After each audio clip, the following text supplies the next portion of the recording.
Agora sim, agora vai. Sou eu.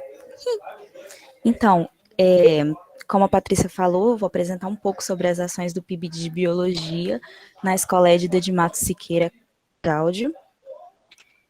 E esse é o nosso grupo, né?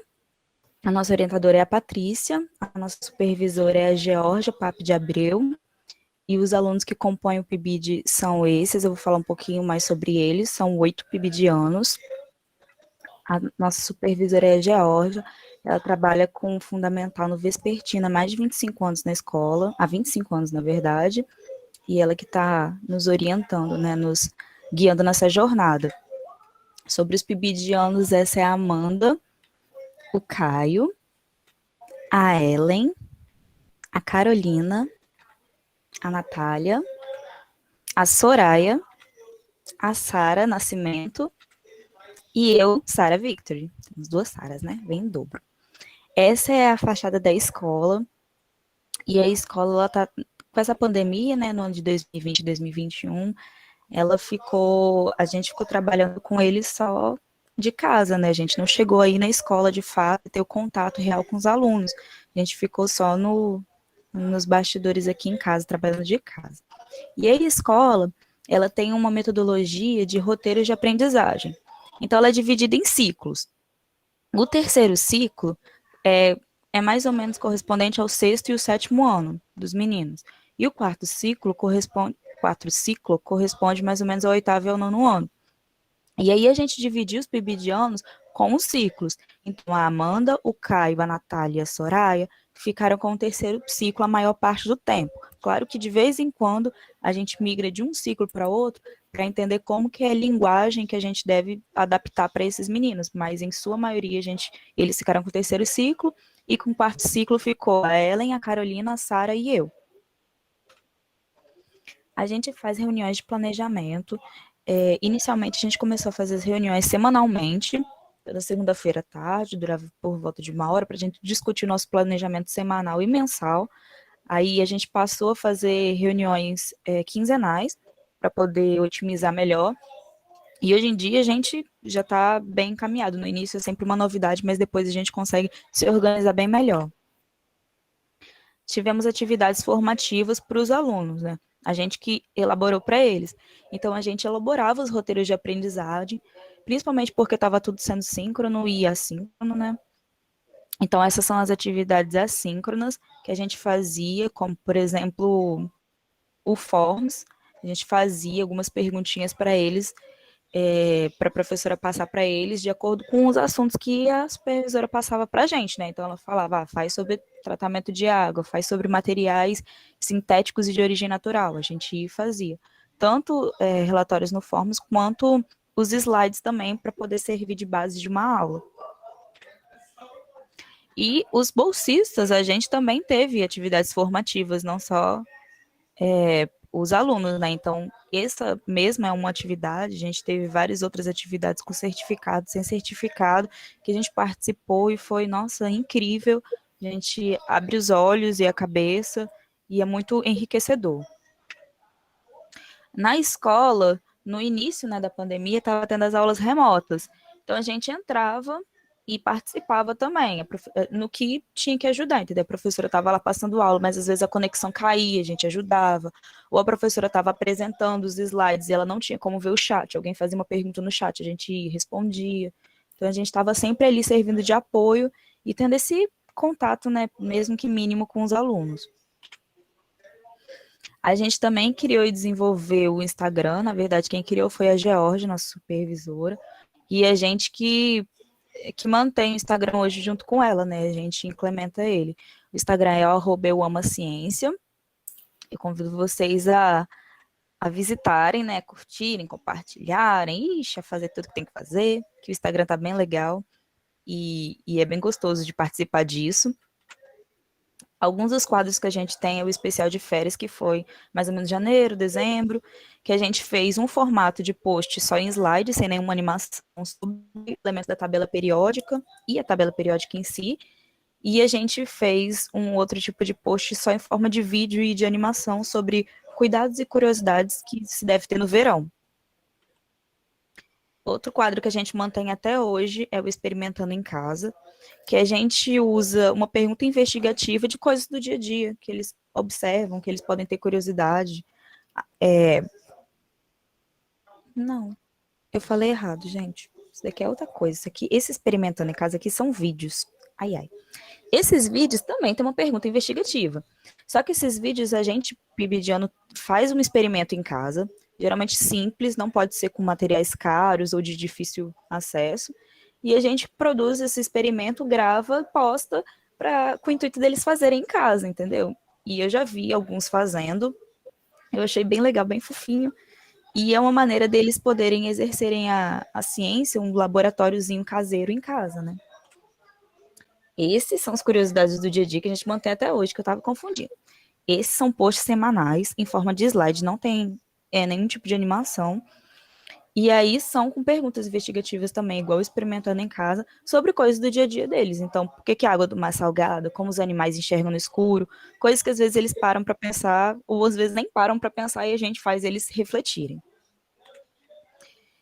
E esses quizzes semanais a gente estava postando nos stories relacionados às curiosidades, aos posts das curiosidades, para eles poderem fixarem o conteúdo e também para ter uma interação com eles, né? E eles participavam bastante, era bem divertido.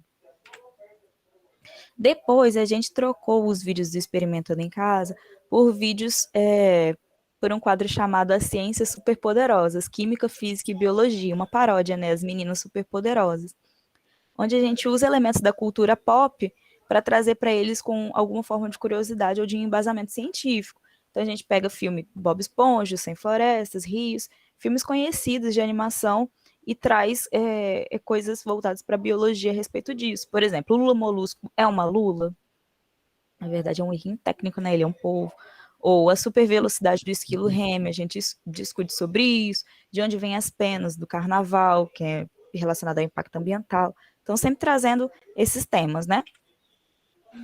O mais recente que a gente fez, assim, um dos mais recentes que a gente criou foi o YouTube, de nome igual, Eu Amo a Ciência, que a gente já postou os experimentandos em casa que a gente fez, e a gente está pensando ainda, está se organizando para postar os vídeos do Ciências Superpoderosas e para fazer uma adaptação das curiosidades do dia a dia para postar lá também. Eu digo que é muito importante canais no YouTube, porque às vezes você está em casa e aí você mesmo, o próprio aluno de faculdade, pesquisa algum experimento em casa e aí você vê um vídeo no YouTube que te ensina a fazer de modo fácil, que é muito interessante, e eu já vi muitas mães de alunos fazendo isso para os seus filhos em casa, ainda mais com essa pandemia, né, que os pais e mães viraram professores também. Então, eu achei muito importante, muito relevante. A gente também criou um blog, também é super recente, está indo em construção. O link está aí, caso vocês queiram visitar. Mentira, caso vocês queiram visitar, não. Vocês são obrigados a visitar o blog de todo mundo que participou aqui. Brincadeira, gente. Precisa não. Esse blog do Eu Amo a Ciência mostra também os nossos posts do Experimentando em Casa, os posts do Curiosidade do Dia a Dia, e com a mesma relevância que eu expliquei do YouTube. Eu já vi pessoas pesquisando no Google coisas relacionadas à ciência, experimentos, coisas interessantes, e isso é um quebra-mão, entendeu? Ajuda bastante a gente a entender, a aprender e a divulgar a ciência na comunidade geral. A gente fez para os meninos da escola, mas só que é aberto a toda a sociedade. E agora eu vou passar para vocês os depoimentos das meninas, primeiro da Carolina e depois da Soraya. Eu sou Carolina Lima, aluna de graduação do curso de Ciências Biológicas pela Universidade Federal do Espírito Santo e atualmente faço parte do PIB Biologia e sou muito grata por fazer parte desse projeto. Estou tendo experiências que eu tenho certeza que vão ajudar muito, né, na minha formação e no meu futuro, né, como profissional.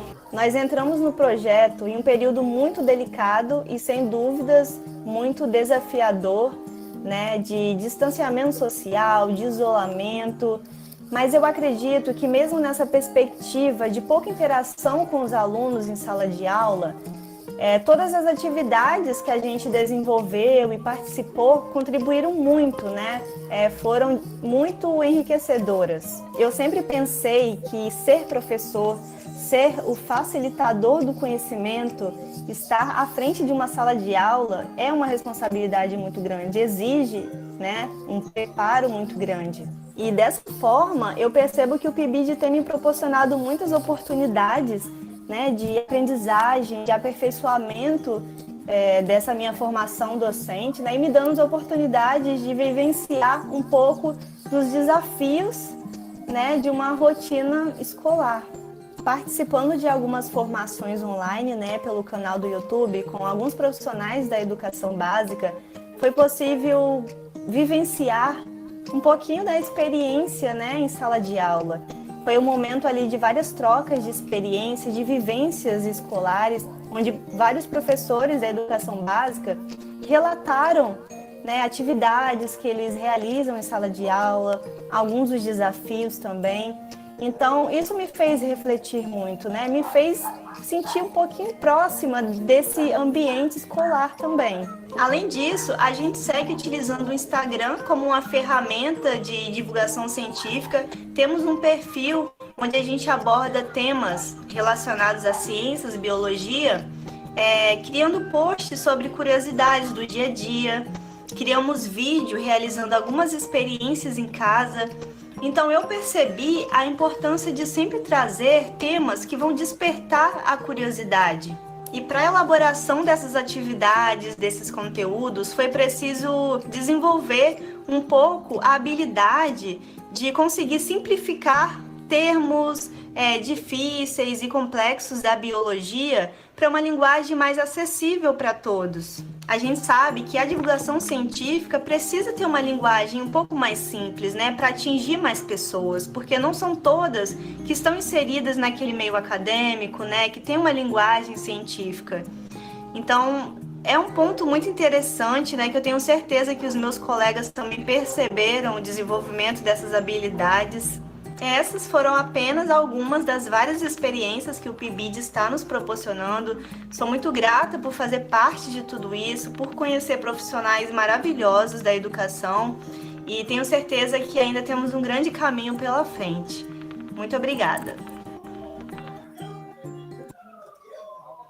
Essa foi a Carolina, agora eu vou passar o videozinho da Soraya com o depoimento dela. Olá, meu nome é Soraya, eu sou aluna de licenciatura de Ciências Biológicas da UFES, campus Goiabeiras. Desde já gostaria de agradecer a oportunidade por participar do programa PIBID. Eu pude perceber, de fato, que o PIBID está fazendo uma grande diferença na minha formação, pois quando eu entrei na licenciatura, eu tinha uma noção do que seria o trabalho do professor. Mas o meu ponto de vista era de uma aluna que imaginava quais seriam os desafios enfrentados pelo professor. E o PIBID está permitindo com que eu desenvolva um novo olhar, uma nova visão dessa profissão tão importante. Me fez perceber também que o professor enfrenta muitas adversidades, mas que pela educação vale a pena enfrentá-las. A pandemia, ela veio como um desafio inesperado, onde infelizmente não pudemos ver presencialmente os estudantes. Então, assim, a minha preocupação foi levar a essas crianças todo o conhecimento possível. E a forma que encontramos para enfrentar as dificuldades trazidas pelo distanciamento foi utilizar atividades online, atividades que poderiam ser impressas e entregues a elas, e ainda a produção de conteúdos midiáticos. Uma forma de levar esse conhecimento, não só para os alunos, mas também a todos, está sendo através do blog que eu e os meus colegas criamos. É minha responsabilidade alimentar o blog com todo o conteúdo que estamos produzindo durante o programa. E isso tem me ajudado a desenvolver a habilidade de criar novos meios de ensinar. Também de compor um conteúdo didático que chame a atenção dos alunos e que seja eficiente no aprendizado deles. Outra oportunidade que o PIBID está me proporcionando é ter profissionais altamente capacitados ao meu redor para orientar as minhas atitudes, orientar a produção do material que eu produzo e que será enviado, né, aos alunos. E isso faz toda a diferença, porque foram poucas oportunidades que eu estou tendo na faculdade que me permitem ter por perto mestres me guiando para me tornar a melhor profissional possível. Eu acredito que quando retornar ao ensino presencial e eu puder ter a oportunidade de conhecer pessoalmente os alunos, podendo ensiná-los de perto, toda essa experiência que eu estou adquirindo vai me ajudar a ser a melhor profissional possível. Arrasou o depoimento da Soraya. E, para finalizar,